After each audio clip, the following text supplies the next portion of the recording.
इस सीरीज के पहले पार्ट में उस फैमिली के साथ घटी उस दर्दनाक घटना को कई साल बीत चुके हैं।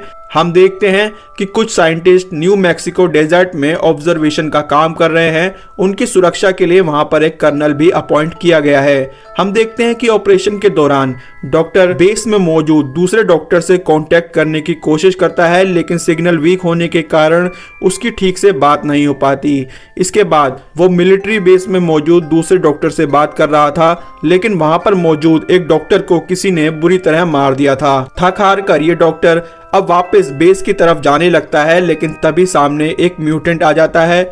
ये म्यूटेंट स्नेक खा रहा था। वो डॉक्टर को यहाँ से जाने के लिए कहता है क्योंकि वो एक अच्छा म्यूटेंट था, पर डॉक्टर यहाँ से जा पाता इससे पहले ही एक दूसरा म्यूटेंट पीछे से आकर डॉक्टर के सिर में कुल्हाड़ी दे मारता है। डॉक्टर के चिल्लाने की आवाज नीचे खड़ा कर्नल सुन लेता है, पर कर्नल कुछ एक्ट कर पाता इससे पहले ही एक दूसरा म्यूटेंट आता है और कर्नल की कमर में भाला घोंपकर उसे पहाड़ी से नीचे फेंक देता है। यहाँ से सीन कट होता है और हम एक मिलिट्री ट्रक को देखते हैं जिसमें कुछ सोल्जर्स दूसरे बेस की तरफ जा रहे हैं, लेकिन रास्ते में उन्हें सेक्टर 16 में कुछ सप्लाई डिलीवर करना है। सेक्टर 16 वही जगह है जहां पर डॉक्टर और कर्नल ने अपना कैंप लगाया था। जब सोल्जर्स वहां पर पहुंचते हैं तो उन्हें वहां कोई भी नहीं मिलता।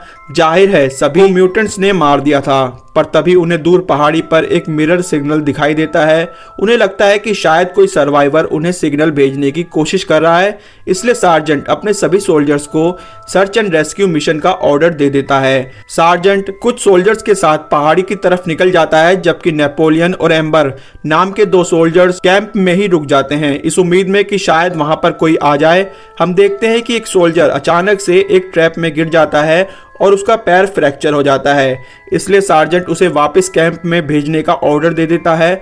उधर नेपोलियन जब टॉयलेट यूज करने के लिए जाता है, तभी अचानक एक हाथ टॉयलेट से बाहर निकल आता है, जिसे देखकर नेपोलियन बुरी तरह से डर जाता है। जब एम्बर उसे चेक करने के लिए जाती है तो उसे पता चलता है कि ये डॉक्टर है जो टॉयलेट में छुप गया था। ये लोग उसे साफ करते हैं। डॉक्टर के शरीर पर बहुत सारे जख्म थे। ऐसा लगता था जैसे म्यूटेंट्स ने इस डॉक्टर को इन्फेक्शन से मरने के लिए छोड़ दिया था।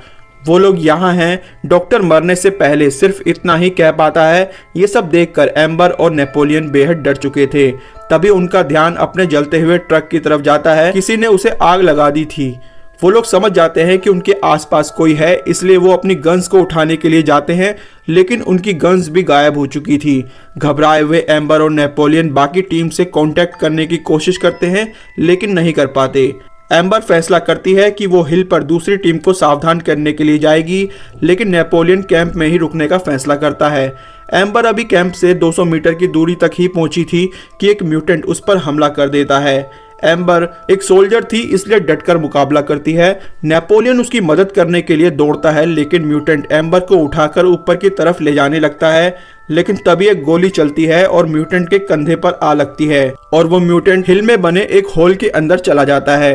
ये बुलेट उसी सोल्जर ने चलाई थी जिसका पैर फ्रैक्चर हुआ था और वो कैंप की तरफ वापस आ रहा था, लेकिन तभी हम देखते हैं कि वो म्यूटेंट उस सोल्जर के करीब एक होल से बाहर निकलता है और उस सोल्जर को होल में खींचने लगता है। अब एम्बर और नेपोलियन उसकी मदद करने की भरसक कोशिश करते हैं, लेकिन वो कुछ नहीं कर पाते और म्यूटेंट उसे खींचकर होल के अंदर ले जाता है। हिल पर मौजूद टीम को एक डॉक्टर की लाश मिलती है, जिसे देखकर वो लोग अलर्ट हो जाते हैं और समझ जाते हैं कि उनके आसपास खतरा है। कुछ म्यूटेंट्स उन पर लगातार नजर बनाए हुए थे। तभी मौका पाकर एक म्यूटेंट एक सोल्जर के ऊपर पत्थर से हमला कर देता है और ये सोल्जर्स बिना सोचे समझे फायरिंग शुरू कर देते हैं। वहां पर और भी म्यूटेंट आ जाते हैं, जिनमें से एक म्यूटेंट सार्जेंट को पकड़ लेता है। अंधाधुंध फायरिंग में कुछ बुलेट सार्जेंट को लग जाती हैं और वो मौके पर ही मर जाता है। तब तक वहां पर एम्बर और नेपोलियन भी पहुंच चुके थे। अब इन लोगों को सार्जेंट की डेड बॉडी नीचे ले जानी थी, जिसके लिए एक सोल्जर एक रस्सी की मदद से सार्जेंट की डेड बॉडी को नीचे ले जाने के लिए राजी हो जाता है, लेकिन रास्ते में रस्सी टूट जाती है और वो सोल्जर भी नीचे गिर के मारा जाता है। जब बाकी सोल्जर्स रस्सी को ऊपर खींचते हैं तो उन्हें पता चलता है रस्सी टूटी नहीं थी, बल्कि उसे काट दिया गया था। ये सभी सोल्जर्स बेहद घबराए हुए थे, क्योंकि उन्हें गाइड करने वाला अब कोई सीनियर नहीं बचा था। ये लोग वापस हिल से नीचे आने लगते हैं। तभी रास्ते में इन्हें घायल कर्नल दिखाई देता है, जिसे हमने मूवी की शुरुआत में देखा था। वो इन्हें बताता है कि यहाँ पर हर तरफ म्यूटेंट्स हैं जो आदमियों को मार देते हैं और औरतों को अपने साथ ब्रीडिंग के लिए ले जाते हैं। ये सब सुनकर सोल्जर्स बेहद घबरा जाते हैं। अब ये सभी सोल्जर्स जानते थे कि म्यूटेंट्स उन्हें इस डेजर्ट से जिंदा बाहर नहीं निकलने देंगे, इसलिए वो लड़कियों का इस्तेमाल एक ट्रैप की तरह करते हैं।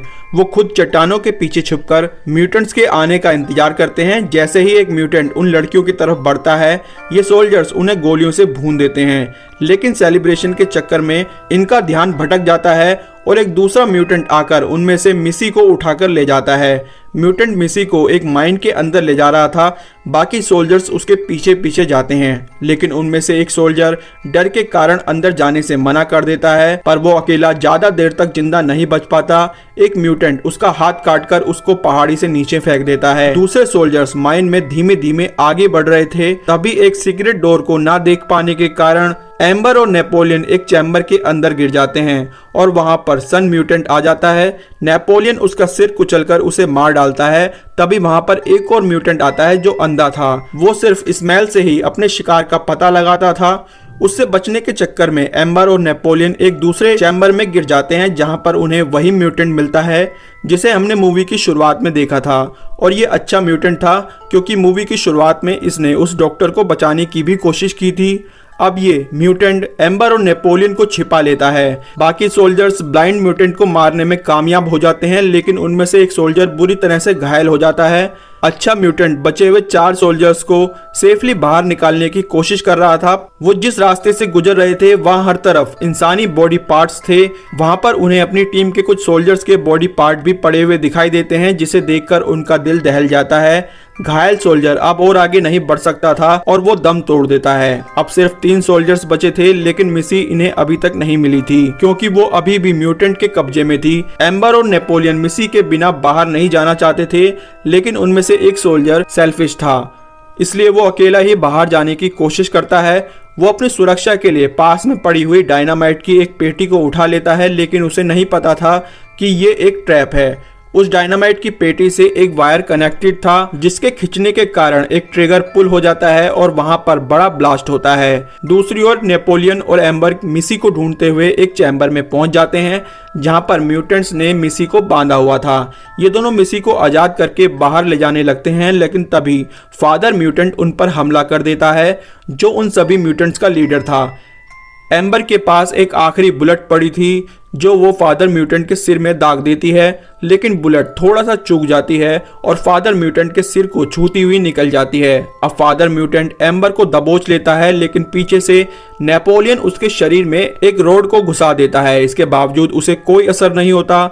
मिसी लगातार हथौड़े से उस पर वार करती है और इसके बाद नेपोलियन अपनी गन को फादर म्यूटेंट के मुंह में गाड़ देता है।